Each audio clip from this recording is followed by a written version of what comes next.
ಏನ್ ಗುರು ಹೇಗಿದ್ದೀರಾ? ನಾನು ಗುರು ನಿಮ್ಮ ಪಲ್ಲವಿ. ಗುರು, ಬಿಗ್ ಬಾಸ್ ಮನೇಲಿ ಫ್ಯಾಮಿಲಿ ರೌಂಡ್ ಅಂತೂ ಸಖತ್ತಾಗಿ ನಡೀತಾ ಇದೆ. ಇಷ್ಟು ದಿನ ಡೇ ಒನ್ನಿಂದ ನಾವು ಒಂದು ಅಗ್ರೆಸಿವ್ ನೋಡ್ಕೊಂಡ್ ಬರ್ತಾ ಇದ್ವಿ, ಜಗಳ ನೋಡ್ಕೊಂಡ್ ಬರ್ತಾ ಇದ್ವಿ, ಕಿರ್ಚಾಟ ನೋಡ್ಕೊಂಡ್ ಬರ್ತಾ ಇದ್ವಿ. ಈ ಬಿಗ್ ಬಾಸ್ ಏನಕ್ಕನ್ನ ನೋಡ್ತೀವಿ ಅಂತ ಅನ್ನಿಸ್ಬಿಡ್ತಾ ಇತ್ತು. ಬಟ್ ಆದರೂ ಸಹ ಬಿಗ್ ಬಾಸ್ ಮನೇಲಿ ಫ್ಯಾಮಿಲಿ ರೌಂಡ್ ಅಂತ ಬಂದಾಗ ನಮಗೇನೋ ಒಂಥರ ಖುಷಿ ಆಗುತ್ತೆ. ಬಿಕಾಸ್ ಅಷ್ಟು ಒಂದು ದಿನಗಳ ಕಾಲ ಒಂದು ಫ್ಯಾಮಿಲಿಯನ್ನು ಬಿಟ್ಟು ಯಾವುದೇ ಕಾಂಟ್ಯಾಕ್ಟ್ ಇಲ್ಲದೆ ನೋಡೋದಕ್ಕಾಗದೆ 4 ಗೋಡೆಗಳ ಮಧ್ಯೆನೇ ಇರೋವಂಥ ಜೀವನ ಇದೆಯಲ್ಲ, ಬಿಗ್ ಬಾಸ್ ನೋಡಿದ್ರೆ ನಮ್ಗದು ಅನುಭವ ಆಗ್ತಾ ಇದೇನೋ ಅಂತ ಅನ್ನಿಸ್ತಾ ಇದೆ. ಈಗ ನಮ್ಮ ಪೇರೆಂಟ್ಸ್ ಬೆಲೆ ಏನಂತ ನಮಗೆ ಗೊತ್ತಾಗುತ್ತೆ. ಎಷ್ಟೋ ಜನ ತಂದೆ ತಾಯಿನ ಸಾಕಾಗದಿರ ಒಂದು ಅನಾಥಾಶ್ರಮಗಳಿಗೆ ಬಿಡೋದನ್ನ ನಾವು ನೋಡಿರ್ತೀವಿ. ವೃದ್ಧಾಶ್ರಮ, ಅನಾಥಾಶ್ರಮ ಅಂತ ಸೇರಿಸ್ತಾ ಇರ್ತಾರೆ ಕರ್ಕೊಂಡೋಗಿ. ಬಟ್ ಎಲ್ಲರೂ ಇದ್ದು ಸಹ ಅವರು ಅನಾಥರಾಗಿ ಬೆಳೀತಾ ಇರ್ತಾರೆ, ಅನಾಥರಾಗಿ ಅಲ್ಲಿ ಒಂದು ಆಶ್ರಮಗಳಲ್ಲಿ ಇರ್ತಾರೆ. ಬಟ್ ಈಗ ಬಿಗ್ ಬಾಸ್ ಮನೇಲಿ ನಾವು ನೋಡಿ ಕಲ್ಕೊಬೇಕಾಗಿರೋದು ಒಂದೇ, ಒಂದು ತಂದೆ ತಾಯಿಯ ಬೆಲೆ, ಸಂಬಂಧಗಳ ಬೆಲೆ. ಇಲ್ಲಿ ಬಿಗ್ ಬಾಸ್ ಮನೇಲಿ ಕೊನೆದಾಗಿ ಗೆಲ್ಲೋ ಅಂಥದ್ದು ಪ್ರೀತಿ ಸ್ನೇಹನೇ ಹೊರತು ಸಂಬಂಧಗಳ ಬೆಲೆನೇ ಹೊರತು ಇನ್ಯಾವುದೇ ಕೋಪ, ಜಗಳ, ಅಸೂಯೆ ಇದ್ಯಾವುದು ಗೆಲ್ಲೋದಿಲ್ಲ. ನನಗದು ನಿನ್ನೆ ಒಂದು ಪಾಯಿಂಟ್ ಚೆನ್ನಾಗಿ ಅರ್ಥ ಆಗಿದ್ದು ಬಿಗ್ ಬಾಸ್ ಮನೇಲಿ ನೋಡ್ತಾ ಇದ್ದಾಗ. ಯಾಕಂದರೆ ಬಿಗ್ ಬಾಸ್ ಮನೇಲಿ ಈಗ ಎಲ್ಲರ ಪೇರೆಂಟ್ಸನ್ನು ಕರೆಸ್ತಾ ಇದ್ದಾರೆ, ಎಲ್ಲರ ಒಂದು ಫ್ಯಾಮಿಲಿ ಮೆಂಬರ್ಸನ್ನು ಸಹ ಕರೆಸ್ತಾ ಇದ್ದಾರೆ. ಆದರೆ ನನಗೆ ತುಂಬ ಎಮೋಷ್ನಲ್ ಅಂತ ಅನಿಸಿದ್ದು ಕಾರ್ತಿಕ್ ಅಣ್ಣವ್ರನ್ನ ನೋಡಿ. ಸೊ ಎಲ್ಲರನ್ನ ಕರೆಸ್ದಾಗೆ ಅವರ ತಾಯಿಯವರು ಒಂದು ಹಾಡು ಹೇಳ್ಕೊಂಡು ಬರ್ತಾರೆ. ಸೊ ಅವ್ರು ಹಾಡು ಹೇಳ್ತಿದ್ರು, ಅವ್ರ ಕಣ್ಣಲ್ಲಿ ಕಣ್ಣೀರಿಗೆ ಬೆಲೆನೇ ಕಟ್ಟೋಕ್ಕಾಗ್ತಿರ್ಲಿಲ್ಲ. ಯಾಕಂದರೆ ಮಗನನ್ನು ನೋಡಿ ಇಷ್ಟು ದಿನಗಳು ಆಗಿತ್ತು. ಒಂದು ಕಡೆ ಕಾರ್ತಿಕ್ ಅಣ್ಣ ಅವ್ರ ತಂಗಿಯವರು ಪ್ರೆಗ್ನೆನ್ಸಿ ಆಗಿದ್ರು. ಸೊ ಈಗ ಪಾಪು ಆಗಿದೆ ಅಂತ ಗೊತ್ತಾಗಿತ್ತು. ಪಾಪುನು ಸಹ ನೋಡಲಿಲ್ಲ, ಪಾಪು ಹೇಗಿದೆ ಅಂತ ಗೊತ್ತಿಲ್ಲ, ತಂಗಿ ಹೇಗಿದ್ದಾಳೆ ಅಂತ ಗೊತ್ತಿಲ್ಲ. ಸೊ ಇದೆಲ್ಲ ಕ್ವಶನ್ ಮಾರ್ಕ್ ಅವ್ರ ಮನಸ್ಸಲ್ಲಿತ್ತು. ಸೊ ಈಗ ಸಡನ್ನಾಗಿ ಅವ್ರ ತಾಯಿಯವರ ಧ್ವನಿ ಕೇಳಿಸ್ತಾ ಇದೆ, ಬಟ್ ಅವ್ರ ತಾಯಿಯವರು ಬಂದಿದ್ರು ಸಹ ಮಾತಾಡೋಕ್ಕಾಗ್ತಾ ಇಲ್ಲ, ಅಟ್ಲೀಸ್ಟ್ ಏನೋ ಒಂದು ಹಗ್ ಮಾಡೋಕ್ಕಾಗ್ತಾ ಇಲ್ಲ ಅಂತ ಸ್ಟ್ಯಾಚ್ಯೂ ಪಾಸ್ ಅದೆಲ್ಲ ಮಾಡಿ ನಿಲ್ಲಿಸ್ಬಿಟ್ಟಿದ್ರು. ಸೊ ಇಂಥ ಒಂದು ಟೈಮಲ್ಲಿ ಕಾರ್ತಿಕ್ ಅಣ್ಣವರು ನಾವು ನೆಕ್ಸ್ಟು ಆ್ಯಂಗಲನ್ನು ನೋಡಿದ್ವಿ. ಕಾರ್ತಿಕ್ ಅಣ್ಣವ್ರನ್ನ ನಾವು ಇಷ್ಟು ದಿನ ಒಂದು ಬಿಗ್ ಬಾಸ್ ಮನೆಯಲ್ಲಿ ಒಬ್ಬ ಆಟಗಾರನಾಗಿ, ಒಬ್ಬ ಸ್ಪರ್ಧಿಯಾಗಿ ನೋಡಿದ್ವಿ. ಬಟ್ ಅವರಲ್ಲೂ ಸಹ ಒಂದು ಮುಗ್ಧ ಮನಸ್ಸಿದೆ, ಅವರಲ್ಲೂ ಸಹ ಒಂದು ಪ್ಯೂರ್ ಹಾರ್ಟ್ ಇದೆ ಅಂತ ಗೊತ್ತಾಗಿದ್ದು ನಿನ್ನೆನೆ. ಯಾಕಂದರೆ ಅವ್ರ ತಾಯಿಯವ್ರು ಬಂದ ತಕ್ಷಣ ಅವ್ರಿಗೆ ಎಷ್ಟು ಎಮೋಷ್ನಲ್ ಆದರು ಅಂದರೆ ಖಂಡಿತ ನಮ್ಮ ಸೀರಿಯಸ್ಲಿ ನಾನು ಹೇಳ್ತಾ ಇದ್ದೀನಿ, ನಾನು ಸಹ ಸ್ವಲ್ಪ ಎಮೋಷ್ನಲ್ ಆದೆ, ನಮ್ಮ ತಾಯಿಯವರು ನೋಡಬೇಕಾದ್ರೆ ಸ್ವಲ್ಪ ಎಮೋಷ್ನಲ್ ಆದರು. ಸೊ ನನಗಾಗ ಅರ್ಥ ಆಗಿದ್ದು ತಾಯಿಯ ಋಣ ತೀರ್ಸೋದಕ್ಕಾಗೋದಿಲ್ಲ ಅಂತ. ಸೊ ಅದಕ್ಕೆ ಹೇಳೋದು, ಉಪ್ಪಿಗಿಂತ ರುಚಿ ಇಲ್ಲ, ತಾಯಿಗಿಂತ ಬಂಧು ಇಲ್ಲ ಅನ್ನೋ ಒಂದು ಮಾತನ್ನು. ಅಷ್ಟಿಲ್ಲದೆ ದೊಡ್ಡವರು ಆ ಮಾತನ್ನು ಹೇಳಿಲ್ಲ. ಯಾಕಂದರೆ ನಮ್ಮ ಒಂದು ಜೀವನದಲ್ಲಿ ಒಂದು ಪಕ್ಷ ತಂದೆ ಆದ್ರೂ ಕೇರ್ಲೆಸ್ ಮಾಡ್ಬೋದು ನಮ್ಮನ್ನು. ಆದರೆ ನಮ್ಮ ಒಳ್ಳೆಯ ಒಂದು ಟೈಮಲ್ಲಿ ಆಗಿರ್ಬೋದು, ಕೆಟ್ಟ ಟೈಮಲ್ಲಿ ಆಗಿರ್ಬೋದು, ನಾವು ತಪ್ಪು ಮಾಡಿದ್ರು ಸರಿ ಮಾಡಿದ್ರು ನೀನು ನನ್ನ ಮಗ ಅಂತ ಯಾವಾಗಲೂ ಬಾಚಿ ತಬ್ಕೊಳ್ಳೋಂಥ ಜೀವ ಅಂದರೆ ಅದು ತಾಯಿ ಮಾತ್ರನೇ. ಸೊ ನನಗಂತೂ ಆ ತಾಯಿ ಪ್ರೀತಿ ನಿನ್ನೆ, ಆ ತಾಯಿ ಬೆಲೆ ಗೊತ್ತಾಯಿತು ನಿನ್ನೆ ಒಂದು ಎಪಿಸೋಡಲ್ಲಿ. ಪಾಪ ಕಾರ್ತಿಕ್ ಅಣ್ಣ ಅವ್ರ ತಾಯಿ ಬಂದರು, ಮಾತಾಡಿಸ್ತಿದ್ದಾರೆ, ಬಟ್ ಯಾರು ರೆಸ್ಪಾಂಡ್ ಮಾಡೋ ಸಿಚುವೇಶನಲ್ಲಿಲ್ಲ. ಕೊನೆಗೆ ಬಿಗ್ ಬಾಸ್ ಅವರು ನೀವೀಗ ಅಲ್ಲಿ ಬೋರ್ಡಲ್ಲಿ ನಿಮ್ಮ ಮಗನ ಬಗ್ಗೆ ಬರೆದುಬಿಟ್ಟು ಮುಖ್ಯ ದ್ವಾರದಿಂದ ಬರಬೇಕು ಅಂತ ಹೇಳಿದಾಗ ಕಾರ್ತಿಕ್ ಅಣ್ಣವ್ರು ಅಳ್ತಿದ್ದು ನೋಡಿ ನಮಗೇನೆ ಬೇಜಾರು ಅನ್ನಿಸ್ಬಿಡ್ತು. ಬಿಗ್ ಬಾಸ್ ಅವ್ರು ಯಾಕೆ ಈ ಥರ ಮಾಡ್ತಿದ್ದಾರೆ, ಇಷ್ಟೊಂದು ಅಂತ ಅನ್ನಿಸ್ಬಿಡ್ತು. ಬಟ್ ಆದರೂ ಸಹ ಕೊನೆಗೆ ಬಿಗ್ ಬಾಸ್ ಅವರು ಮತ್ತೆ ಒಂದು ಎಂಟ್ರಿಯನ್ನು ಕೊಡಿಸಿದ್ರು. ಯಾಕಂದರೆ ಕಾರ್ತಿಕ್ ಅಣ್ಣವರು ಮತ್ತು ತನಿಷಕ್ ಅವ್ರು ರಿಕ್ವೆಸ್ಟ್ ಮಾಡ್ಕೊತಾ ಇದ್ರು, ಬಿಡಿ ಬಿಗ್ ಬಾಸ್, ಪಾಪ ಅವ್ರನ್ನ ಕರೆಸಿ ಬಿಗ್ ಬಾಸ್ ಸ್ವಲ್ಪ ಆದ್ರೂ ಮಾತಾಡೋದಕ್ಕೆ ಒಂದು 5 ನಿಮಿಷದಾದ್ರೂ ಟೈಮ್ ಮಾಡಿಕೊಡಿ ಅಂತ ಕೇಳ್ತಿದ್ರು. ಸಂಗೀತಕ್ಕೆ ಅವ್ರು ಪ್ಲೀಸ್ ಬಿಗ್ ಬಾಸ್ ಅಂತ ಕೇಳ್ತಾ ಇದ್ರು. ಸೊ ಅದನ್ನೆಲ್ಲ ನೋಡಿ ನಮಗೊಂದು ಸ್ವಲ್ಪ ಬೇಜಾರಾಗ್ತಿದೆ. ಕೊನೆಗೆ ಬಿಗ್ ಬಾಸ್ ಅವರು ಊಟದ ಟೈಮ್ಗೆ ಕರೆಕ್ಟಾಗಿ ಅವ್ರು ಕಾರ್ತಿಕ್ ಅಣ್ಣವ್ರ ತಾಯಿ ಮಾಡಿರೋಂಥ ಅಡುಗೆಯನ್ನು ಸಮೇತ ಕಳಿಸ್ಕೊಟ್ರು. ಅದು ಸ್ವಲ್ಪ ಖುಷಿ ಆಯಿತು ನೋಡೋದಕ್ಕೆ, ಸ್ವಲ್ಪ ಇಂಟ್ರೆಸ್ಟಿಂಗ್ ಆಗಿತ್ತು. ಸ್ವಲ್ಪ ನನಗೆ ಸಹ ಇಷ್ಟ ಆಗಿದ್ದ ಪಾರ್ಟ್ ಅದಾಗಿತ್ತು. ಆ್ಯಂಡ್ ಬಿಗ್ ಬಾಸ್ ಅವ್ರು ಕೇಳ್ತಾರೆ ಕಾರ್ತಿಕ್ ಅಣ್ಣ ಅವ್ರ ತಾಯಿಯವರನ್ನು, ಕಾರ್ತಿಕ್ ಅವ್ರನ್ನ ಬಿಟ್ಟು ಕ್ಯಾಪ್ಟನ್ ಆಗಿ ಯಾರನ್ನು ನೋಡೋದಕ್ಕೆ ಇಷ್ಟಪಡ್ತೀರ ಅಂತ ಕೇಳಿದಾಗ ಅವ್ರು ಹೇಳಿದ್ದು ಯಾರಪ್ಪ ಅಂದ್ಕೊಂಡಿದ್ದೀರ, ತನಿಷಕ್ ಅವ್ರ ಹೆಸರನ್ನು ಹೇಳ್ತಾರೆ. ಸೊ ಅದು ಸ್ವಲ್ಪ ಇಷ್ಟ ಆಯ್ತು, ಯಾಕಂದರೆ ಅವರಿಬ್ಬರು ಫ್ರೆಂಡ್ಶಿಪ್ ಆ ಥರ ಇದೆ. ತನಿಷಕ್ಕ ಮತ್ತು ಕಾರ್ತಿಕ್ ಅಣ್ಣವ್ರ ಫ್ರೆಂಡ್ಶಿಪ್ಪು. ಮತ್ತು ಸಿರಿ ಅಕ್ಕ ಅವ್ರಿಗೆ ಹೋಗಿ ಒಂದು ಮಾತನ್ನು ಹೇಳ್ತಾರೆ, ನನ್ನ ಮಗನಿಗೆ ತಾಯಿಯ ಸ್ಥಾನದಲ್ಲಿ ನಿಂತ್ಕೊಂಡು ಬುದ್ಧಿ ಹೇಳ್ತಾ ಇದ್ದೀರಾ, ಥ್ಯಾಂಕ್ ಯು ಸೋ ಮಚ್ ಅಂತ ಹೇಳ್ತಾರೆ. ಸೊ ಅದು ಇಷ್ಟ ಇದೆ, ಯಾಕಂದರೆ ಒಂದು ಅಮ್ಮ ಐ ಲವ್ ಯು ಅಂತ ಸಾಂಗ್ ಬಂದ ತಕ್ಷಣ ಬಿಗ್ ಬಾಸ್ ಮನೇಲಿ ಎಲ್ಲರ ಪೇರೆಂಟ್ಸ್ ಬರುವಾಗ ಆ ಸಾಂಗ್ ಹಾಕ್ತಾಯಿದ್ರು. ಬಟ್ ಕಾರ್ತಿಕ್ ಅಣ್ಣವರು ಸಿರಿ ಅಕ್ಕ ಅವ್ರ ಜೊತೆ ಆ ಸಾಂಗಿಗೆ ಸ್ಟೆಪ್ಸನ್ನು ಹಾಕ್ತಾಯಿದ್ರು. ಸೊ ಅಕ್ಕ ಅಂತ ಹೇಳ್ತಾರೆ, ಬಟ್ ಆದರೂ ಸಹ ಅಕ್ಕ ಅನ್ನೋರು ಎರಡನೇ ತಾಯಿ ಆಗಿರ್ತಾರೆ ನಮ್ಮ ಲೈಫಲ್ಲಿ. ಸೊ ಅದೇ ರೀತಿಯೇ ಅದಕ್ಕೆ ಆ ಒಂದು ಎರಡನೇ ತಾಯಿ ಅನ್ನೋದಕ್ಕೋಸ್ಕರ ಸಿರಿ ಅಕ್ಕ ಅವ್ರ ಜೊತೆ ಸ್ವಲ್ಪ ಸ್ಟೆಪ್ ಆಗ್ತಾರೆ. ಮತ್ತು ಕಾರ್ತಿಕ್ ಅಣ್ಣವ್ರು ಸರಿ ತಪ್ಪುಗಳಲ್ಲಿ ಸಿರಿ ಅಕ್ಕ ಅವ್ರು ಇದ್ದಾರೆ. ಯಾವುದೇ ಒಂದು ಕೆಲಸ ಮಾಡಬೇಕಾದ್ರೆ ಮಾಡಬೇಕಾ ಬೇಡ ಅಂತ ಹೇಳ್ತಾರೆ. ಆ್ಯಂಡ್ ಅವರ ಬಾಂಡಿಂಗ್ ಸಹ ತುಂಬ ಚೆನ್ನಾಗಿದೆ. ಸೊ ಅದಕ್ಕೋಸ್ಕರ ಅವ್ರ ತಾಯಿಯವರು ಹೋಗ್ಬಿಟ್ಟು ಹೇಳ್ತಾರೆ, ನನ್ನ ಮಗನ ಸರಿ ತಪ್ಪುಗಳನ್ನ ಹೇಳ್ತಾ ಇದ್ದಾರೆ, ಥ್ಯಾಂಕ್ ಯು ಅಂತ ಹೇಳ್ತಾರೆ. ಸೊ ಅದಕ್ಕೆ ಸಿರಿಯಕ್ಕವರು ಸಹ ತುಂಬ ಖುಷಿ ಆಗ್ತಾರೆ. ಇಲ್ಲಿ ಇನ್ನೊಂದು ಪಾಯಿಂಟ್ ಏನಪ್ಪ ಅಂದರೆ, ಈಗ ಕಾರ್ತಿಕನವ್ರ ತಾಯಿಯವ್ರು ಬಂದರು, ಎಲ್ಲರಿಗೂ ಸಹ ಮಾತಾಡ್ಸಿದ್ರು, ಸ್ವಲ್ಪ ಹೊತ್ತು ಅಲ್ಲಿ ಟೈಮ್ ಸ್ಪೆಂಡ್ ಮಾಡಿದ್ರು. ಕೊನೆಗೆ ಅಗೇನ್ ಮತ್ತೆ ಮುಖ್ಯ ದ್ವಾರದಿಂದ ಹೊರಗಡೆ ಬಂದರು. ಸೊ ನಾನು ನೆಕ್ಸ್ಟ್ ಯಾರಪ್ಪ ಅಂತಂದರೆ, ನೆಕ್ಸ್ಟ್ ಬಂದಿದೆ ನಮ್ಮ ಸಿರಿ ಅಕ್ಕ ಅವ್ರ ಅಕ್ಕ ಮತ್ತು ಅವರ ಮಗಳು ಹನಿ. ಅಂದರೆ ಸಿರಿ ಅಕ್ಕ ಅವ್ರ ಅಕ್ಕನ ಮಗಳು ಹನಿ ಅಂತ. ಸೊ ಸಿರಿ ಅಕ್ಕವ್ರಿಗೆ ಇನ್ನೂ ಮ್ಯಾರೇಜ್ ಆಗಿಲ್ಲ, ಸೊ ಅದು ಗೊತ್ತಿರಲಿ. ಆ್ಯಂಡ್ ಇವ್ರಿಗೆ ಸಿರಿ ಅಕ್ಕವ್ರಿಗೆ ಒಂದು ಸ್ವಲ್ಪ ಸರ್ಪ್ರೈಸ್ ಕೊಡೋಣ ಅಂತ ಬಿಗ್ ಬಾಸ್ ಅವರು ಸ್ವಲ್ಪ ಆಟ ಆಡ್ಸಿದ್ರಪ್ಪ. ಬಿಗ್ ಬಾಸ್ ಅವರು ವಿನಯಣ್ಣವ್ರನ್ನ ಕನ್ಫೆಷನ್ ರೂಮ್ ಕರೆಸ್ಬಿಟ್ಟು ಹೇಳಿದ್ರಂತೆ, ಈ ಥರ ಸರ್ಪ್ರೈಸ್ ಕೊಡಬೇಕು ಸಿರಿ ಅವ್ರಿಗೆ, ಅವ್ರ ಮನೆಯಿಂದ ಯಾರು ಬರ್ತಾರೆ ಅಂತ ನಾವು ಹೇಳ್ತೀವಿ ಅಂತ ಹೇಳಿದಂತೆ. ಸೊ ಅದೇ ಥರನೇ ಎಲ್ಲರೂ ಪ್ಲ್ಯಾನ್ ಮಾಡಿಕೊಂಡ್ರು. ಸೊ ಸಿರಿ ಅಕ್ಕ ಅವ್ರನ್ನ ಕನ್ಫೆಷನ್ ರೂಮ್ಗೆ ಬಿಗ್ ಬಾಸ್ ಅವ್ರು ಕರೆದ್ರು. ಕಾರಣಾಂತರಗಳಿಂದ ನಿಮ್ಮ ಮನೆಯಿಂದ ಯಾರು ಬರ್ತಾ ಇಲ್ಲ ಅಂತ ಹೇಳಿದ್ರೆ, ಆಗ ಸಿರಿ ಅಕ್ಕ ಅವ್ರು ಎಮೋಷ್ನಲ್ ಆಗ್ತಾರೆ ಸ್ವಲ್ಪ. ಫಸ್ಟೇ ಸಿರಿ ಅಕ್ಕ ಅವ್ರಿಗೆ ಸ್ವಲ್ಪ ಹುಷಾರಿಲ್ಲ. ಸೊ ಅಂಥದ್ರಲ್ಲಿ ಈ ಥರ ಒಂದು ಕೇಳಿದಾಗ ಇನ್ನೊಂದು ಸ್ವಲ್ಪ ಕುಗ್ಗೋಗ್ಬಿಟ್ಟಿದ್ರು. ಸೊ ಫೈನಲ್ ಆಗಿ ಸಿರಿ ಅಕ್ಕ ಅವರು ಈ ಕಡೆ ಕುತ್ಕೊಂಡು ಅಳ್ತಿರ್ಬೇಕಾದ್ರೆ ಎಲ್ಲ ಮನೆಯವರೆಲ್ಲ ಸಮಾಧಾನ ಮಾಡ್ತಿದ್ರು. ಸೊ ನಮ್ರತಕ್ಕ ಅವರು ಆಲ್ರೆಡಿ ಅವರ ಅಕ್ಕನ ಒಂದು ಕ್ಯಾಪ್ಟನ್ಸಿ ವಾಶ್ರೂಮಲ್ಲಿ ಬಚ್ಚಿಟ್ಟಿದ್ರು. ಸೊ ಮತ್ತೆ ಅವ್ರು ಅಳ್ತಿರೋ ಟೈಮಲ್ಲಿ ಅವ್ರು ನೋಡೋಕ್ಕಾಗ್ದಿರ ಕರ್ಕೊಂಬರ್ತಾರೆ. ಸೊ ಸಿರಿ ಅಕ್ಕ ಅವ್ರಿಗೆ ಆ ಟೈಮಲ್ಲಿ ಆದಂಥ ಖುಷಿ ಹೇಳೋಕ್ಕಾಗಲ್ಲ, ಯಾಕಂದರೆ ಸಂಬಂಧಗಳ ಬೆಲೆ ಅನ್ನೋದು ಆಗಲೇ ಗೊತ್ತಾಗಿದ್ದು. ಸೊ ಇದೆಲ್ಲ ಆದಮೇಲೆ ಅವರ ಮಗಳು ಸಹ ಬರ್ತಾರೆ, ಹನಿ ಅಂತ.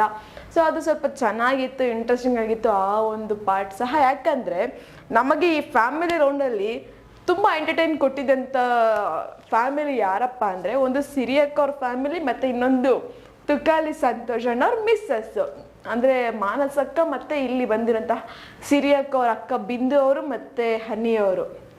ಸೊ ಸ್ವಲ್ಪ ಸಖತ್ತಾಗಿ ಎಂಟರ್ಟೈನ್ಮೆಂಟ್ ಕೊಟ್ಟರು. ಎಲ್ಲರ ಕೈಲೂ ಡ್ಯಾನ್ಸ್ ಮಾಡಿಸಿದ್ರು, ಒಂದು ತಮಾಷೆ ಮಾಡಿದ್ರು, ಒಂದು ಜೋಕ್ಸ್ ಮಾಡಿದ್ರು. ನಮಗೂ ಸಹ ಸಖತ್ತಾಗಿರೋಂತಹ ಒಂದು ರಸದೌತಣವನ್ನು ಕೊಟ್ಟರು, ಅಂದರೆ ನಗೆಯ ರಸದೌತಣವನ್ನು ಕೊಟ್ಟರು. ಸೊ ನಾನೇನೋ ಅಂದ್ಕೊಂಡು ಹನಿ ಅಂತ ಚಿಕ್ಕ ಮಗು ಅಂತ, ಬಟ್ ಇಲ್ಲ ಹನಿ ಅಂತ ದೊಡ್ಡ ಮಗು ಅಂತ ಗೊತ್ತಾಯ್ತು ನನಗೆ ನಿನ್ನೆ ನೋಡಿದ್ಮೇಲೆ. ಸೊ ಏನೇ ಆಗಲಿ ಅವರ ಒಂದು ಫ್ಯಾಮಿಲಿ ತುಂಬ ಸಖತ್ತಾಗಿದೆ. ಯಾಕಂದರೆ ಒಂದು ಫೀಲಿಂಗ್ಸನ್ನು ಶೇರ್ ಮಾಡ್ಕೊಳ್ಳೋಂಥ ಒಳ್ಳೆ ಬಾಂಡಿಂಗ್ ಅವರಲ್ಲಿದೆ. ಮತ್ತು ಅವ್ರು ಹೇಳ್ತಿದ್ರು ಹನಿಯವರು, ನನ್ನ ತಾಯಿ ಹತ್ರ ನಾನು ಅಷ್ಟು ಹೋಗಲ್ಲ, ಆದರೆ ನಮ್ಮ ಸಿರಿ ಚಿಕ್ಕಮ್ಮ ಹತ್ರ ತುಂಬ ಇರ್ತೀನಿ, ಅವ್ರ ಹತ್ರ ನನ್ನ ಪ್ರಾಬ್ಲಮ್ಸ್ ಆಗಿರ್ಬೋದು ಪ್ರತಿಯೊಂದನ್ನು ಶೇರ್ ಮಾಡ್ಕೊತೀನಿ. ಇಲ್ಲಿ ಸಿರಿ ಯಾವ ಥರ ಇದ್ದಾರೋ, ಸೊ ಮನೆಯಲ್ಲೂ ಅದೇ ಥರ ಇರ್ತಾರೆ, ಹೊರಗಡೆನೂ ಅದೇ ಥರ ಇರ್ತಾರೆ ಅಂತ ಹೇಳಿದ್ರು. ಸೊ ಸಿರಿ ಮೇಡಮ್ ಅವ್ರದ್ದು ಯಾವುದೇ ರೀತಿ ಚೇಂಜಸ್ ಇಲ್ಲ ಅಂತ ನಮಗೆ ಗೊತ್ತಾಗುತ್ತೆ. ಅಂದರೆ ಅವರ ಒಂದು ಈಗ ಯಾವ ಥರ ಇದ್ದಾರೋ ಸೊ ಅದೇ ಥರನೇ ಇರ್ತಾರೆ ಅಂತ. ಆ್ಯಂಡ್ ಹನಿ ಅವ್ರು ಹೇಳ್ತಾ ಇದ್ರು, ಸಿರಿ ಅಕ್ಕ ಅವ್ರನ್ನ ಕರ್ಕೊಂಡೋಗ್ಬಿಟ್ಟು ಹೊರಗಡೆ, ನೀನು ನಿನ್ನ ಥರ ಆಡು, ನಿನ್ನ ಡಿಸಿಷನ್ ಹೇಳಬೇಕಾದ್ರೆ ನಿನ್ನ ಕರೆಕ್ಟಾಗಿ ಇದ್ದೆ ಅಂತಲೇ ಹೇಳು, ಇರ್ಬೋದು ಆಗ್ಬೋದು ಹೋಗ್ಬೋದು ಆ ಥರ ಹೇಳಬೇಡ, ಡೌಟಾಗಿ ಕನ್ಫರ್ಮ್ ಆಗಿ ಇದೆ ಅಂತಲೇ ಹೇಳು, ನೀನು ಯಾವುದಾದ್ರು ಸ್ಟ್ಯಾಂಡ್ ತಗೋ ಅಂತ ಹೇಳ್ತಿದ್ರು. ಚೆನ್ನಾಗಿ ಆಡ್ತಾ ಇದೆಯಾ, ಆಟ ಆಡು ಇದೇ ಥರನೇ ಅಂತ ಹೇಳ್ತಾಯಿದ್ರು. ಆ್ಯಂಡ್ ಪ್ರತಾಪ್ ಅವ್ರನ್ನ ಸಹ ಕರ್ಕೊಂಡೋಗಿ ಹನಿ ಅವ್ರು ಹೇಳ್ತಾಯಿದ್ರು, ನೀವು ನಮ್ಮ ಚಿಕ್ಕಮ್ಮನ ಸೇವ್ ಮಾಡಿದ್ದು ನಮಗೆ ಇಷ್ಟ ಆಯಿತು, ತುಂಬ ಖುಷಿ ಆಯಿತು. ಅದು ನಮ್ಮ ಚಿಕ್ಕಮ್ಮಗೆ ಗೊತ್ತಿಲ್ಲ, ಬಟ್ ನಮಗೆ ಗೊತ್ತಿದೆ, ನಾವಂತೂ ನಮ್ಮ ಫ್ಯಾಮಿಲಿ ಅಂತ ನಿಮ್ಮನ್ನು ಯಾವತ್ತೂ ಮರೆಯೋಕ್ಕಾಗಲ್ಲ ನೀವು ಮಾಡಿರೋಂಥ ಸಹಾಯವನ್ನು ಅಂತ ಹೇಳ್ತಾರೆ. ಸೊ ಅದು ಸ್ವಲ್ಪ ಇಷ್ಟ ಇದೆ. ಸಹಾಯವನ್ನು ಯಾವತ್ತೂ ಮರಿಬಾರ್ದು, ಮರೆತವರು ಮನುಷ್ಯರೇ ಅಲ್ಲ ಅಂತ ನಮಗೂ ಗೊತ್ತಿದೆ. ಯಾಕಂದರೆ ಪ್ರತಾಪಣ್ಣವರು ಹೆಲ್ಪ್ ಮಾಡಿದೆ ಅಂತ ಗೊತ್ತಾದರೂ ಸಹ ಅಟ್ಲೀಸ್ಟ್ ಅವ್ರಿಗೊಂದು ಥ್ಯಾಂಕ್ಸ್ ಹೇಳ್ಬೋದಲ್ವ. ಸೊ ಅದೇ ಕೆಲಸನ ಈಗ ಇಲ್ಲಿ ಹನಿಯವರು ಮಾಡಿದ್ದು. ಸೊ ಸ್ವಲ್ಪ ಚೆನ್ನಾಗಿತ್ತು. ಯಾಕಂದ್ರೆ ನಾವು ಇಲ್ಲಿ ಇಂಟ್ರೆಸ್ಟಿಂಗ್ ಆಗಿ ಇನ್ನೊಂದು ಏನಪ್ಪ ಗಮನಿಸ್ಬೇಕಾಗಿರೋದಂದರೆ, ಪ್ರತಿಯೊಂದು ಫ್ಯಾಮಿಲಿ ಬಂದಾಗಲೂ ಸಹ ಪ್ರತಾಪ್ ಅವರನ್ನು ಮೈನ್ ಹೈಲೈಟ್ ಆಗಿ ಮಾತಾಡಿಸಿ ಹೋಗ್ತಾ ಇದ್ದಾರೆ. ಯಾಕಂದರೆ ಅವ್ರಿಗೆ ಗೊತ್ತಿದೆ ಬಿಗ್ ಬಾಸ್ ಮನೇಲಿ ಯಾರು ಯಾವ ಥರ ಇದ್ದಾರೆ ಅಂತ. ಸೊ ಪ್ರತಾಪ್ ಅವ್ರನ್ನ ಯಾರು ಅಷ್ಟು ನೆಗ್ಲೆಕ್ಟ್ ಮಾಡಿ ಮಾತಾಡ್ಸಿರೋ ಥರ ನಮಗಂತೂ ಕಾಣಿಸ್ಲಿಲ್ಲ. So each and every family ಸಹ ಸಖತ್ತಾಗಿ ಮಾತಾಡ್ಸಿದ್ದಾರೆ, ಸಖತ್ತಾಗಿ ಎಂಟರ್ಟೈನ್ ಮಾಡಿದ್ದಾರೆ.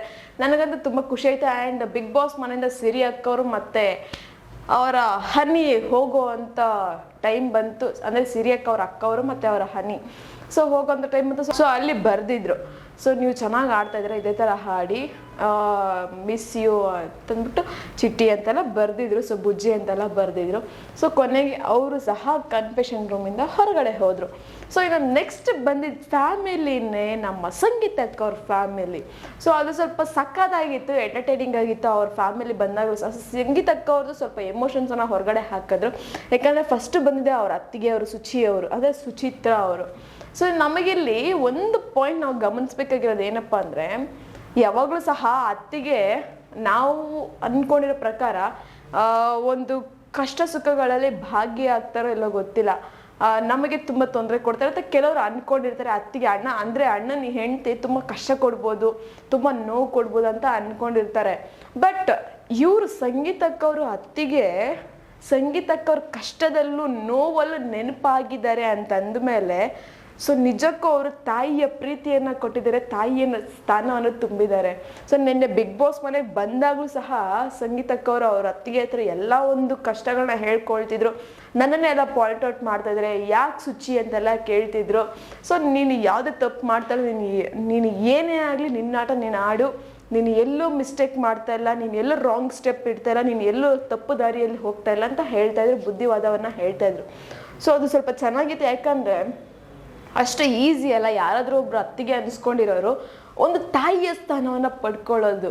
ಯಾಕಂದರೆ ಸಂಗೀತ ಅಕ್ಕವರು ಕಷ್ಟದಲ್ಲಿರ್ಬೇಕಾದ್ರೆ ಅವ್ರು ನೆನಪಾಗಿದ್ದಾರೆ ಅಂದರೆ ಅವ್ರ ತಾಯಿಗಿಂತಲೂ ಮೊದಲು ಸುಚಿ ಅವ್ರು ನೆನಪಾಗಿದ್ದಾರೆ ಅಂದರೆ ಡೆಫಿನೆಟ್ಲಿ ಆ ಒಂದು ತಾಯಿ ಪ್ರೀತಿ ಅವ್ರಿಗೆ ಅಲ್ಲಿ ಸಿಕ್ಕಿದೆ ಅಂತ. ಸೊ ಅಂದರೆ ಅವ್ರ ತಾಯಿ ಎರಡನೇ ಪ್ರತಿರೂಪವನ್ನು ಇವರಲ್ಲಿ ಕಂಡಿದ್ದಾರೆ ಅಂತ. ಸೊ ಅದಕ್ಕೆ ನನ್ನ ಪ್ರಕಾರ ಸಂಗೀತ ಅವರು ತುಂಬ ಲಕ್ಕಿ ಅಂತ ಅನಿಸುತ್ತೆ. ಯಾಕಂದರೆ ಅಂಥ ಒಂದು ಅತ್ತಿಗೆಯನ್ನು ಪಡ್ಕೊಂಡಿರೋದು.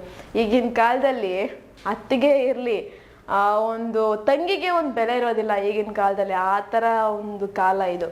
ಸೊ ನಮಗೆ ಇಲ್ಲಿ ಸಂಬಂಧಗಳ ಒಂದು ಅರ್ಥ ಇಲ್ಲಿ ಸಿಗ್ತಾ ಹೋಗುತ್ತೆ. ಮತ್ತು ಅವರ ಅಣ್ಣವ್ರು ಬಂದು ವಿನಯ್ ಅಣ್ಣವ್ರ ಹತ್ರ ಎಲ್ಲ ಮಾತಾಡ್ತಿದ್ರು. ನನಗೆ ನಿಮ್ಮ ಪೊಸಿಷನಲ್ಲಿ ನಿಂತ್ಕೊಂಡು ಅಂದರೆ ನಿಮ್ಮ ಪ್ರಾಸ್ಪೆಕ್ಟಿಂದ ಥಿಂಕ್ ಮಾಡಿದ್ರೆ ನನಗೂ ಸಹ ಗೊತ್ತಾಯಿತು ನೀವು ಯಾಕೆ ಆ ಥರ ಆಡ್ತಿದ್ದೀರ ಅಂತ. ಅದು ಒಂದು ಆಟ ಆಗಿರ್ಬೋದು ಅಥವಾ ಅದು ಒಂದು ಟಾಸ್ಕ್ ಆಗಿದೆ. ಸೊ ಅದಕ್ಕೋಸ್ಕರ ನೀವು ಆಡ್ತಾ ಇರ್ತೀರ ಆ ರೀತಿ. ಬಟ್ ನನಗೆ ಅದರಲ್ಲಿ ಏನು ಬೇಜಾರಿಲ್ಲ, ನಿಮ್ಮ ಆಟ ನೀವು ಆಡಿ, ನೀವು ಚೆನ್ನಾಗಿ ಆಡ್ತಾ ಇದ್ದೀರ ಅಂತೆಲ್ಲ ಒಂದೆರಡು ಮಾತುಗಳನ್ನ ಹೇಳ್ತಾರೆ. ತುಂಬ ಚೆನ್ನಾಗಿತ್ತು. ಆ್ಯಂಡ್ ಬಿಗ್ ಬಾಸ್ ಮನೇಲಿ ಮತ್ತೆ ಅವರ ಅಪ್ಪ ಮತ್ತು ಅವರ ಅಮ್ಮ ಸಹ ಬರ್ತಾರೆ. ಆ್ಯಂಡ್ ಅವ್ರ ಅಮ್ಮ ಬಂದಾಗ ಸಂಗೀತಕ್ಕವ್ರು ಒಂದು ಮಾತು ಕೇಳ್ತಾರೆ, ನಾನು ಯಾರನ್ನಾದ್ರೂ ಲವ್ ಮಾಡ್ತಾ ನಿಮ್ಗೆ ಅನ್ನಿಸ್ತಾ, ನಾನೇನಾದರೂ ಬೇರೆ ಹಾದಿಯಲ್ಲಿ ಹೋಗ್ತಾ ಇದ್ದೀನಿ ಅಂತ ನಿಮಗೆ ಅನ್ನಿಸ್ತಾ ಅಂತ ಕೇಳಿದಾಗ ಅವ್ರು ಹೇಳ್ತಾರೆ, ನೀನು ಬೇರೆ ಹಾದಿಯಲ್ಲಿ ಹೋಗ್ತಾ ಇಲ್ಲ, ಆದರೆ ನೀನು ಎಲ್ಲೋ ಒಂದು ಸ್ವಲ್ಪ ಚೂರು ಲವ್ ಮಾಡ್ತಿದ್ಯಾ ಅಂತ ಅನ್ನಿಸ್ತು ಅಂತ ಹೇಳ್ತಾರೆ. ಅಂದರೆ ಅವರು ಇನ್ನೊಂದು ಮಾತು ಹೇಳ್ತಾರೆ, ನಾನು ನಿಮ್ಮನ್ನ ಫ್ರೆಂಡ್ಸ್ ಆಗಿ ನೋಡ್ತಾ ಇದ್ದೆ, ಬಟ್ ಎಲ್ಲೋ ಒಂದು ಕಡೆ ಅಂತ ಅಂದರು. ಸೊ ಆದರೆ ಯಾವ ಜೊತೆ, ಕಾರ್ತಿಕ್ ಜೊತೆ ಅಂತಂದಾಗ ಹೌದು ಅಂತ ಹೇಳ್ತಾರೆ. ಸೊ ಬಿಗ್ ಬಾಸ್ ಮನೇಲಿ ಗೊತ್ತಾಗುತ್ತೆ, ಸಂಗೀತಕ್ಕವ್ರಿಗೂ ಗೊತ್ತಾಗ್ಬಿಟ್ಟಿದೆ ಹೊರಗಡೆ ಜನ ಯಾವ ಥರ ತಗೊತಿದ್ದಾರೆ ಇದನ್ನು, ನಾನು ಇಲ್ಲಿ ಈ ಥರ ಇರೋದಕ್ಕೆ ಅಲ್ಲಿ ಯಾವ ಥರ ಕನ್ವೆ ಆಗ್ತಾ ಇದೆ ಅಂತ ಅವ್ರಿಗೆ ಡೌಟ್ ಇರುತ್ತೆ. ಸೊ ಈಗ ಎಲ್ಲ ಒಂದು ಡೌಟ್ಗೆ, ಎಲ್ಲ ಒಂದು ಅವರ ನೋವಿಗೆ ಒಂದು ಸಾಂತ್ವನ ಸಿಕ್ಕಾಗ ಆಗಿದೆ, ಮತ್ತು ಒಂದು ಉತ್ತರ ಸಿಕ್ಕಂಗೆ ಆಗಿದೆ. ಸೊ ಫೈನಲ್ ಆಗಿ ಅವರವರ ಒಂದು ಚಿಕ್ಕ ವಯಸ್ಸಲ್ಲಿ ಯಾವ ಥರ ಇದ್ದರು ಅದನ್ನು ಇಲ್ಲಿ ಬಿಗ್ ಬಾಸಲ್ಲಿ ಇರುವಂಥ ಸಂಗೀತ ಅಲ್ಲದೆ ನೀವು ಕಂಡಂಥ ಸಂಗೀತ ಹೇಗೆ ಅಂತ ಕೇಳಿದಾಗ ಸೊ ಅವ್ರ ತಂದೆ ತಾಯಿ ಹೇಳ್ತಾ ಇರ್ತಾರೆ, ಅವರ ಒಂದು ಚೈಲ್ಡ್ಹುಡ್ ಮೆಮೊರೀಸನ್ನು ಹೊರಗಡೆ ಹಾಕ್ತಾ ಇರ್ತಾರೆ. ಸೊ ಅವ್ರ ಅಣ್ಣನೂ ಸಹ ಬಂದು ತುಂಬ ತರಲೆ ಮತ್ತು ಏನು ಯಾಕೆ ಅಂತ ತುಂಬ ಇದರಲ್ಲಿ ಮಾತಾಡೋದು ಜಾಸ್ತಿ ಅವಳು ಅನ್ನೋ ಥರ ಹೇಳ್ತಿರ್ತಾರೆ. ಆ ಥರ ತುಂಡಾಟ ಇರಬೇಕು ಗುರು ಬಿಗ್ ಬಾಸ್ ಮನೆ ಅಂತಂದಮೇಲೆ ನಾವು ಅದೇ ಥರನೇ ಇರಬೇಕು ಅಂತ ಏನೋ ಚಿಕ್ಕ ವಯಸ್ಸಲ್ಲಿ ಎಲ್ಲರೂ ಸಹ ತುಂಟಾಟಗಳು ಮಾಡ್ಕೊಂಡೇ ಬಂದಿರ್ತಾರೆ. ಸೊ ಕಾರ್ತಿಕ್ ಕಡೆನೂ ತುಂಬ ತುಂಟರಾಗಿದ್ದಾರಂತೆ. ಸೊ ಬಿಗ್ ಬಾಸ್ ಮನೇಲಿ ಅದೇ ಥರನೇ ತುಂಟಾಟಗಳನ್ನ ಮಾಡ್ಕೊಂಡಿದ್ದಾರೆ ಅಷ್ಟೇ ಅವರು. ಸೊ ಈ ಥರ ಒಂದು ಅವ್ರ ಚೈಲ್ಡ್ಹುಡ್ ಮೆಮೊರೀಸನ್ನು ಮೆಲುಕು ಹಾಕ್ತಾ ಪೇರೆಂಟ್ಸ್ ಜೊತೆ ತುಂಬ ಒಂದು ಚೆನ್ನಾಗಿ ಟೈಮನ್ನು ಸ್ಪೆಂಡ್ ಮಾಡಿದರು. ಸೊ ಬಿಗ್ ಬಾಸ್ ಮನೆಯಲ್ಲಿ ಎಲ್ಲರಿಗೂ ಸಹ ಒಬ್ಬೊಬ್ಬರನ್ನ ಕರೆಸಿದ್ರೆ ಅಥವಾ ಇಬ್ಬಿಬ್ಬರನ್ನ ಫ್ಯಾಮಿಲಿ ಕಡೆಯಿಂದ ಕರೆಸಿದ್ರೆ ಸಂಗೀತಕ್ಕವ್ರಿಗೆ ಮಾತ್ರ ಟೋಟಲ್ ಎಂಟರ್ ಫ್ಯಾಮಿಲಿಯನ್ನೇ ಕರೆಸಿದ್ದಾರೆ. ಸೊ ಅದು ಸ್ವಲ್ಪ ಚೆನ್ನಾಗಿತ್ತು. ಒಂದು ತುಂಬ ಕುಟುಂಬವನ್ನು ನೋಡ್ದಂಗೆ ಆಯಿತು ಬಿಗ್ ಬಾಸ್ ಮನೇಲಿ. ಸೊ ಯಾಕಂದರೆ ಸಂಬಂಧಗಳಿಗೆ ಬೆಲೆನೇ ಗೊತ್ತಿರೋಂಥ ಕಾಲದಲ್ಲಿ ಸಂಬಂಧಗಳ ಬೆಲೆಯನ್ನು ಅರ್ಥ ಮಾಡಿಸೋದಕ್ಕೆ ಬಿಗ್ ಬಾಸ್ ಅವರು ಹೊರಟಿದ್ದಾರೆ. ಸೊ ಅದು ತುಂಬಾ ಚೆನ್ನಾಗಿತ್ತು. ಒಂದು ಗ್ರೇಟ್ ಮೆಸೇಜ್ ಅಂತಲೇ ಹೇಳ್ಬೋದು ಸೊಸೈಟಿಗೆ. ಆ್ಯಂಡ್ ಇನ್ನೊಂದು ಸ್ವಲ್ಪ ಬಿಗ್ ಬಾಸ್ ಮನೆಯಲ್ಲಿ ತರಲೆ ಫನ್ ಎಲ್ಲನೂ ಸಹ ಈ ವಾರ ನಾವಂತೂ ತುಂಬ ಚೆನ್ನಾಗಿ ನೋಡಿದ್ದೀವಿ, ತುಂಬ ಚೆನ್ನಾಗಿ ಎಂಟರ್ಟೈನ್ ಸಹ ತಗೊಂಡಿದ್ದೀವಿ. ಯಾಕಂದರೆ ಒಂದು ಪಾಸ್ ಪ್ಲೇ ಅಥವಾ ರಿವೈಂಡ್ ಫಾರ್ವರ್ಡ್ ಫಾಸ್ಟ್ ಮೂವ್ ಅದನ್ನೆಲ್ಲ ಒಂದು ಬಿಗ್ ಬಾಸ್ ಸ್ಟ್ಯಾಚ್ಯೂ ಥರ ಆಟ ಆಡಿಸ್ತಿದ್ರು. ಸೊ ಅದರಲ್ಲಿ ಎಲ್ಲರೂ ಸಹ ಕಂಟೆಸ್ಟೆಂಟ್ಸ್ ತುಂಬ ಚೆನ್ನಾಗಿ ಆಟ ಆಡ್ತಿದ್ರು. ಅದರಲ್ಲಿ ನಮ್ಮ ತುಕಾಲಿ ಸಂತೋಷ್ ಅವ್ರ ಆಪ್ರೇಷನ್ ಅಂತ ನೆಕ್ಸ್ಟ್ ಲೆವೆಲ್ಗೆ ಹೋಗ್ಬಿಡ್ತು. 8 ಪ್ಯಾಕ್ಸ್ ಬಂದ್ಬಿಡ್ತು ಅವ್ರಿಗೆ. 6 ಪ್ಯಾಕ್ಸ್ ನೋಡಿದ್ವಿ ನಾವೆಲ್ಲ, ಈಗ 8 ಪ್ಯಾಕ್ಸ್ ಬೇರೆ ಬರ್ಸ್ಬಿಟ್ರು ಅವರನ್ನ ಸೇರಿಕೊಂಡು. ಇದೇ ಥರ ಒಂದು ಫನ್ ಮೂಮೆಂಟ್ಸ್ ಇದ್ರೂ ಇನ್ನೂ ಚೆನ್ನಾಗಿರುತ್ತೆ. ಯಾಕಂದರೆ ಬಿಗ್ ಬಾಸ್ ಮನೇಲಿ ಇಷ್ಟು ನಾವು ನೋಡಿ ಸಾಕಾಗ್ಬಿಟ್ಟಿತ್ತು. ಏನಕ್ಕಪ್ಪ ಈ ಬಿಗ್ ಬಾಸ್ ನೋಡಬೇಕು, ಏನಕ್ಕಪ್ಪ ಈ ರಿವ್ಯೂ ಎಲ್ಲ ಅಂತ ಅನ್ನಿಸ್ಬಿಟ್ಟಿತ್ತು. ಆದರೂ ನಮ್ಗೆ ರಿವ್ಯೂ ಕೊಡೋದು ತಪ್ತಿರ್ಲಿಲ್ಲ, ನೀವು ನೋಡೋದು ತಪ್ತಿರ್ಲಿಲ್ಲ. ಸೊ ಅದಕ್ಕೋಸ್ಕರ ನಾವು ರಿವ್ಯೂ ಕೊಡೋದಕ್ಕಾದ್ರೆ ಬಿಗ್ ಬಾಸ್ ನೋಡ್ತಾ ಇದ್ವಿ, ಎಷ್ಟೇ ಈ ಜಗಳಾಟ ಈ ಕಿಚ್ಚಾಟ ಇದ್ರೂ ಸಹ. ಆದರೆ ಈಗ ಒಂದು ಸ್ವಲ್ಪ ಮನಸ್ಸಿಗೆ ಏನೋ ನೋಡ್ಬೋದು, ಫ್ಯಾಮಿಲಿ ಕೂತ್ಕೊಂಡು ನೋಡೋ ಥರ ಈಗ ಈ ವೀಕ್ ನಮಗೆ ಅನಿಸಿದ್ದಪ್ಪ. ತುಂಬ ಚೆನ್ನಾಗಿತ್ತು ಬಿಗ್ ಬಾಸ್ ಅಂತ. ನಾನು ಸಖತ್ತಾಗಿ ಎಂಟರ್ಟೈನ್ ಮಾಡಿದೆ, ನೋಡಿ ಎಂಟರ್ಟೈನ್ ತಗೊಂಡೆ. ಆ್ಯಂಡ್ ಇವತ್ತಿನ ಎಪಿಸೋಡ್ ಅಂದರೆ ನಿನ್ನೆ ಎಪಿಸೋಡ್ ಆ ಥರ ಇತ್ತು. ಕಾರ್ತಿಕ್ ಅಣ್ಣವ್ರ ಪೇರೆಂಟ್ ಮತ್ತು ಸಿರಿ ಅಕ್ಕವ್ರ ಫ್ಯಾಮಿಲಿ ಮತ್ತು ಸಂಗೀತ ಅಕ್ಕವ್ರ ಫ್ಯಾಮಿಲಿ ಅವ್ರು ಬಂದಿದ್ರು. ಸೊ ಇವತ್ತಿನ ಒಂದು ಎಪಿಸೋಡಲ್ಲಿ ಯಾವ ಥರ ಇರುತ್ತೆ, ಸೊ ಇವತ್ತಿನ ಎಪಿಸೋಡ್ ನೋಡಿದ್ರೆ ಗೊತ್ತಾಗುತ್ತೆ.